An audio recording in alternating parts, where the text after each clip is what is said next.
Hello and good morning again from my amazing front yard. I'm actually sitting on the sidewalk out front of my front door, but I am so blessed to have such beautiful scenery to sit out here and talk with you guys.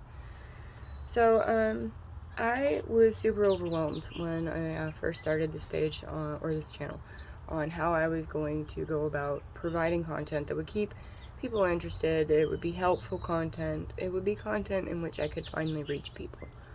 Something I felt like I hadn't done before, as mentioned in my introductory video.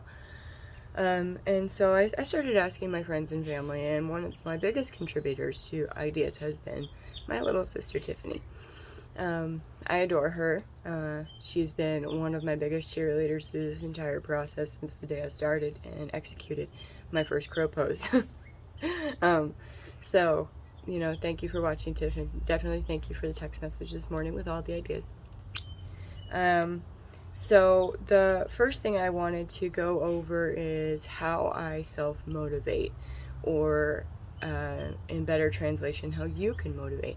The reason I'm presenting these the way I am is I don't want them to come off like instructional videos. I want to explain to you how I was able to execute these things in my life, even though I had an incredibly unhealthy lifestyle. I was drinking a lot. I didn't eat very healthy at all. I did zero exercise. It wasn't until I took a good hard look in the mirror that I realized how unhealthy I actually was. My body was carrying it well, and I also knew how to hide it well. That did not mean I was healthy or fit or any of those by any means, and my health took a very big decline. So when I realized that I could do it with simple movements and stretches and just healthy habit changes is when I kind of went on a mission to save everybody around me. You asked me how, you mentioned back pain. I'll throw out, I got poses that can help with that. You can ask any one of my friends. That's my first go-to. So my key points now. I have 3 key points that I keep in mind at all times, every day, all the time. Self-discipline, dedication, and grace. You need self-discipline to be able to keep up with any kind of fitness routine, let alone a daily yoga practice. But you need to be able to bring yourself to that mat, because that's what's going to help. That's what took the pain, most of my pain away. That's what helped with a lot of my mental problems. I mean, I still go through a lot of them, yeah. But when I get on my mat, my head's clear.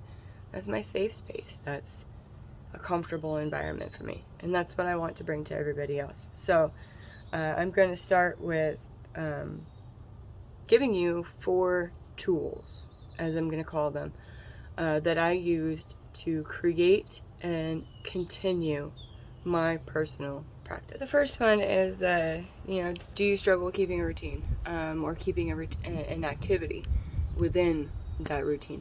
I had that same issue too. So I built it into where I found I had free time. And I know that sounds absolutely silly, but I watched myself. I kept track of where I was spending time, what I was doing with that time, and when I discovered that I had a blank spot in time, as I called it, or a space where I wasn't doing anything and could be doing something productive, I fitted things in. And it usually turned out that was after work. I'm still moving, my body's still in motion, so I just take that motion and just take the curve down. And so I find myself doing a lot of yoga, a lot of my favorite things at night. And it incorporated itself into my routine. When I was working days, I would do the same thing. I would get home from work, I would put on some yoga clothes, I would go do yoga. So putting your activity, whether it be a regular walk or yoga, into where it fits in your life is key to keeping it in a routine. And that can also help roll with the whole self-discipline thing, where you never have a problem showing up for yourself every single day. Tool number 2. Are you a super busy person? You got a real big schedule, you're always doing stuff, and when you do find that you have 10 minutes, it has come and gone, and you don't know where it went. You never saw it come in, you never saw it leave. I was also like that for a long time, doing a lot of errands, running around, working full-time. I found adding timers on my phone for moments in the future when I knew I would have at least 10 minutes to sit down, meditate, move, whatever. Even if I was in jeans and I just did a forward fold for a few minutes or a quick vinyasa, it still helped my body kind of go, okay, all right, we got this. We're re-energized. We can go. And then at that point, you start picking up the habit of doing something for yourself like that throughout the day. And then before you know it, you have built a practice, an actual practice. You have found a way to put these pieces together so that you have an hour to do what you want to do, because it feels so good in those 10 minutes that you do get. It's going to become almost like an addiction. And I've described it to people like that before. Another thing, are you bad at self-motivating in general, or motivating at all? I find it helpful to have a partner or a buddy that also needs some motivation. It can also be even more helpful if you have a really fit buddy who likes to go out and do stuff. You can be like, hey, can I hang out with you once a week and maybe go on your walk with you, or, you know, stuff like that. Keep each other accountable. Have a buddy. Buddy system is really great. It's really huge, especially on days when you really don't feel motivated, and your buddies may be extra motivated, and they're, come on, let's go, we got this to do, we got that to do. It's gonna kind of get you to go, oh, okay, and you're gonna get up and out of bed, and you're gonna go do that 5K marathon 15 times. Talking to you, Mary. So, you know, you never know what a little habit can start. And when I say the 5K thing, that's exactly how I got started into those. It was one 5K, and it felt so good, and I felt so accomplished. I made a habit out of it. You can do the same thing with your practice, with the simple yoga practice, and you can always build on it and always improve on it. Like I said, it's fully customizable.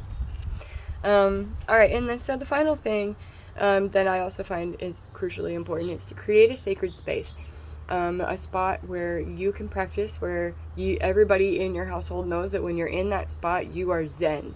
You know, that is your time, that is your quiet space, and even if it's not quiet, still, quiet your mind when you get to that space.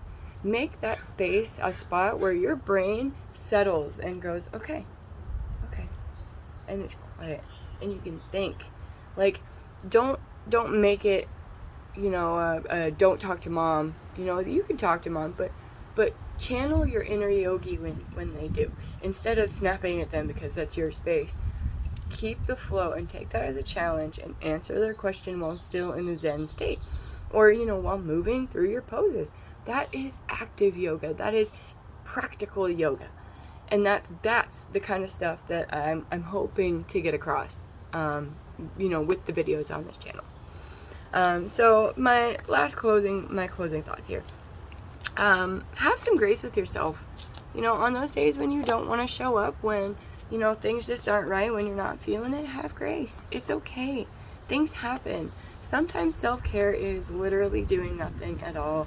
And I have said those exact words to multiple friends and family. So take that time for yourself and understand, I'm doing this for me. This is for me.